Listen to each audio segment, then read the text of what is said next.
All right, we're standing here with Tim Weisberg. He is somebody who has been hosting the Spooky Southcoast show for the last 12 years on the radio. And we were talking off the air. I mean, it doesn't seem like 12 years, does it? No, we're still waiting for them to come in and tell us, this experiment's over now. Thanks, guys. I never would have thought when we started the show that we would have lasted, a year, let alone 12. Well, before we get into the show, let's talk a little bit about you. It's kind of strange, right? You are going to be, I hate to use that word strange, but we are in the Spooky Southcoast studio. We like strange. We like strange. But you went to school to be a teacher, and you ended up a newspaper writer and a broadcaster. How did that all happen? That was my original plan. As I went to college, I went to UMass Dartmouth. I said, what am I going to do? I don't know. I like school, so maybe I'll just stay forever. And so I said, maybe I'll be a teacher. And about halfway through, I got the chance to write a newspaper column. And then from there, I became a media guy. All right, so then came newspaper, then came radio. Next thing you know, Spooky Southcoast, and obviously a very successful show here. How did you start this program? Did you always have an interest in the paranormal? I have my whole life. I had experiences when I was younger, and I always wondered kind of what they meant. So I was always like the weird kid that was going into the library, going into the 100 section of the Dewey Decimal System and reading all the Time Life books. And so it was always a passion of mine.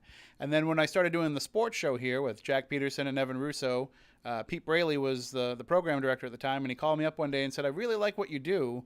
I'd like to give you some more time on the air. And I said, well, can I do a paranormal show? And Pete said, you mean like ghosts and aliens and stuff? I said, yeah.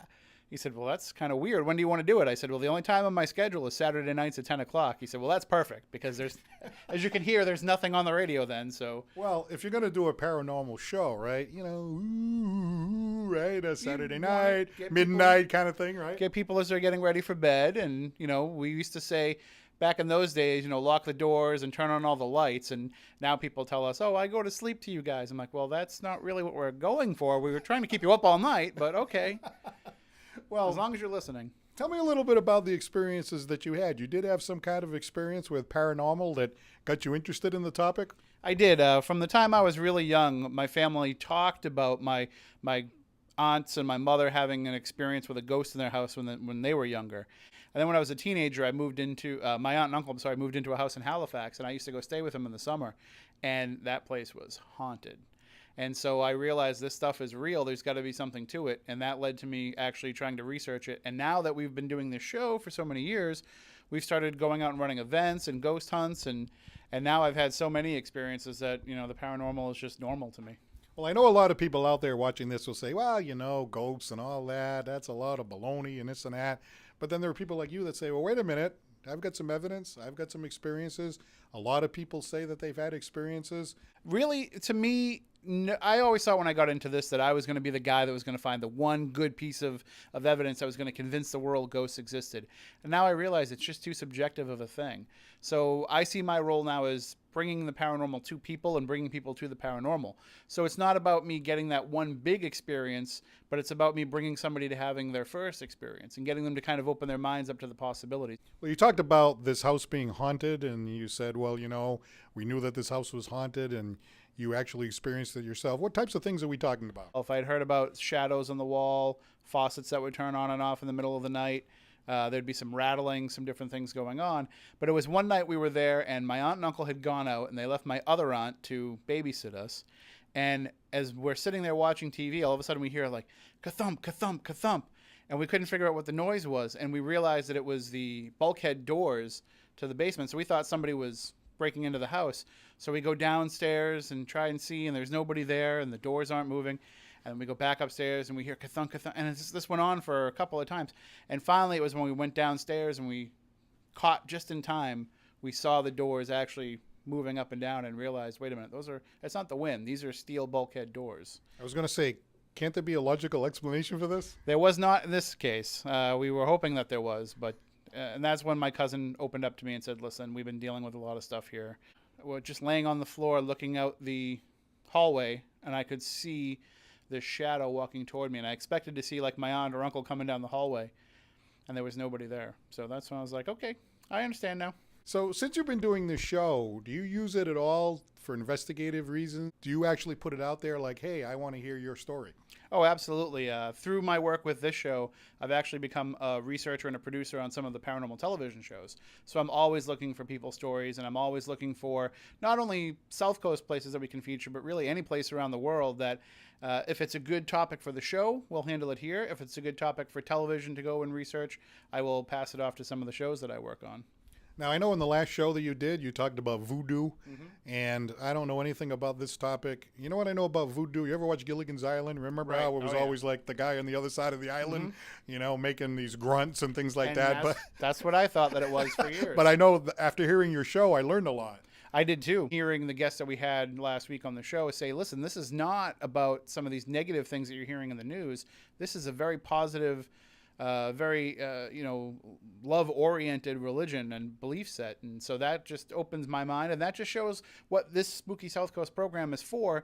It's to try to normalize some of this stuff and make people really understand the unknown so that it's not so scary. Do you ever try to decipher between the legitimate experience as opposed to somebody who's trying to make up a story just to try to get attention kind of thing? You eventually build up a little bit of a detector to tell when people are kind of pulling your leg, or when they're having experiences that you can say, okay, I understand that you think this might be paranormal, but there's a lot of reasonable, rational things that it could be that we have to eliminate first. When somebody says, I have this knocking on my walls, I say, well, what's your heating system like? You start out with the logical explanation kind of thing. Try to debunk all that stuff first. So there's a process to go through. There's so many different things in the paranormal world. You mentioned voodoo. You talk about ghosts. You talk about different beings in the night and things like that. We haven't talked about life after death. What about people passing away and trying to make contact with the living? Have you been convinced that that could be true also? Oh yeah, I've had it happen to me. So I've had my own family members have kind of reached back to me. And it's not just as simple as having it be somebody showing up in front of your face. Sometimes it's a little bit of a sign that they're there, so maybe all of a sudden you're thinking of them, and then you open up the cabinet and there's grandma's favorite mug, or you're just sitting there on the couch and thinking about grandpa, and all of a sudden you catch a whiff of his tobacco. It's things like that, little signs that show you that they're around, that have convinced me that there's an intelligence that goes on, and they can still utilize that even when they've left this form. Couldn't somebody make the argument that those things are coincidences, and that maybe your thought process of, hey, you cared for that person, they're in the back of your mind, maybe that's the explanation rather than what you're thinking? And it could very well be, but I tell people all the time, if it makes you feel better, then why try to explain it? And I know that I've tried to rationalize a lot of the experiences that I've had, and when I can't and I'm left with nothing else, I have to just accept that it's the unexplained. What about UFOs? What about, the idea that we're the only intelligent life around? People would argue, well, wait a minute, how can that be with the giant galaxy? Do you think that there's some life forms out there intelligent that have tried to contact us? You're also arguing that we're intelligent life beings compared to the rest of the universe, too. So, right? Yeah, you just put the kibosh on the whole thing. They might not feel the same way, but I do think that there's something to these stories. I don't know if I'm ready to say that they're physical beings existing on another planet. I've seen a UFO myself one time. I am afraid of aliens. I don't want anything to do with aliens.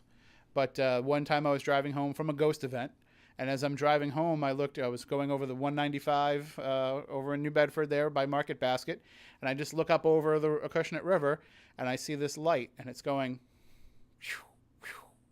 and I'm like, what is this? This is not a plane. And all of a sudden it just takes off. And I said, oh, I don't know that much about aerospace technology, but there's nothing flying out of the New Bedford airport at 3 a.m. that goes like that. And whoever it was, they couldn't fix the bridge? Oh, I know. I think that's what they were up there waiting for. They had to wait for the bridge to open. Yeah, eventually we'll be able to cross this thing. But I do think that there's a lot of UFO activity in this area. Round Hill out in Dartmouth has a long history of UFO activity. Of course, the Bridgewater Triangle is right nearby, Freetown State Forest. So when people in this area say, hey, I saw a strange light in the sky, I always listen, because chances are they really did. What are you trying to do now with the program? It's been on for 12 years. I know you have a lot behind you, but are you looking to go in any kind of different direction? Are you looking to just keep doing what you're doing? Are there any topics that you want to try to kind of dig into more than you have in the past? There's a lot of topics that are still on the table, things that we haven't gotten to even in all these years. And some things that I want to challenge myself, because as you do this for a long time, you start to get, you come into this wide-eyed and wondered and saying, I just want to learn as much as I can. And then over time, you kind of hone a belief set. I want to start challenging that now because I don't want to stay complacent in what I believe because we don't know the answers to any of this stuff. So let's keep asking questions. Let's never think that we have the answers. Well, I know you have a terrific following here. You have obviously social media. You want to give that a little plug? Absolutely. Well, SpookySouthcoast.com is a way to find everything. You can follow us on Facebook. We're on Twitter at SpookySC. And you can find me everywhere at Tim Weisberg. I beat out the guy that plays the flute for most of the social media. So, all right. Well, thank you for joining us on Paul Santos Live, and keep up the good work here at WBSM. Thank you. Stay spooktacular.